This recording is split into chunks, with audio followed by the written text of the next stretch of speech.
Pada konteks kehidupan bangsa Israel sebagai kerajaan, tentunya kita tahu bahwa banyak raja yang menyimpang dari hukum Taurat.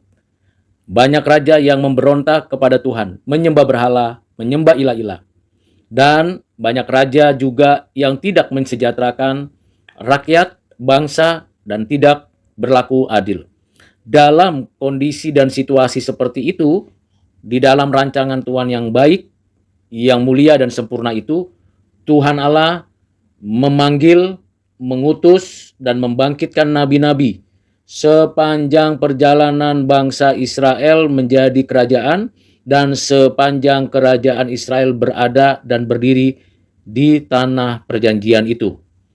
Mulai dari hadirnya Nabi Musa, dilanjutkan dengan kepemimpinan Samuel, kemudian nabi-nabi di dalam kehidupan kerajaan Israel, mulai dari Nabi Nathan, lalu Nabi Elia, Nabi Elisa, Nabi Yesaya, Nabi Jeremia, Nabi Yehezkiel, sampai dengan 12 nabi kecil yang dipanggil, diutus, diurapi oleh Tuhan untuk menyampaikan firman Tuhan, menegakkan kebenaran, keadilan, dan kesucian Tuhan, dan menyampaikan kabar baik tentang kehadiran Mesias yang akan datang untuk membebaskan semua orang-orang yang berdosa dari hukuman murka Allah, khususnya umat Allah yang tidak mampu total menjalankan seluruh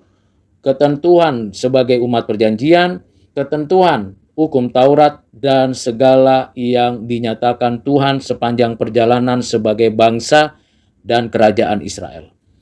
Nubuat tentang kemesiasan inilah yang menjadi pengharapan bagi umat perjanjian supaya ada pemulihan, bukan hanya restorasi dari perubahan pembuangan menjadi lebih baik, atau bukan berkaitan dengan berdirinya kembali kerajaan Israel, tetapi pengharapan akan kehidupan yang sejahtera di dalam dan melalui anaknya Yesus Kristus, Sang Mesias yang telah dinubuatkan dan diajarkan dan disampaikan oleh Musa dalam Kejadian 3 ayat 15 dan juga oleh Yakub dalam Kejadian 49 ayat yang ke-10, serta juga yang dinyatakan Tuhan kepada Daud dalam 2 Samuel pasal 7.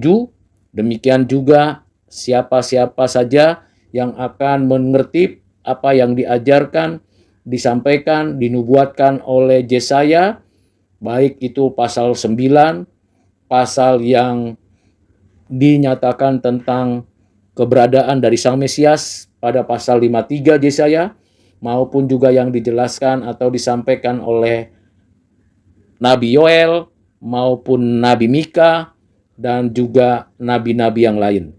Inilah pembelajaran, pemahaman kita mengenai apa yang dinyatakan Tuhan melalui nabi-nabi. Dan setelah nabi-nabi itu menyatakan kehendak kebenarannya, maka 39 kitab itu final. Tidak ditambah lagi dan tidak boleh dikurangi. Dari mulai Kejadian sampai kitab Malayaki. Dan itulah menjadi finalitas dari seluruh rancangan Tuhan, kehendak Tuhan, pernyataan Tuhan, dari mulai kitab Kejadian sampai dengan kitab Malayaki. Selanjutnya nanti Tuhan juga menyatakan kehendak rencananya yang berkaitan langsung dengan inkarnasi anak Allah yang sudah dinubuatkan dalam perjanjian lama, yang digenapi oleh anak Allah di dalam perjanjian baru. Dan dilanjutkan sampai nantinya dari kitab Matius sampai dengan kitab Wahyu.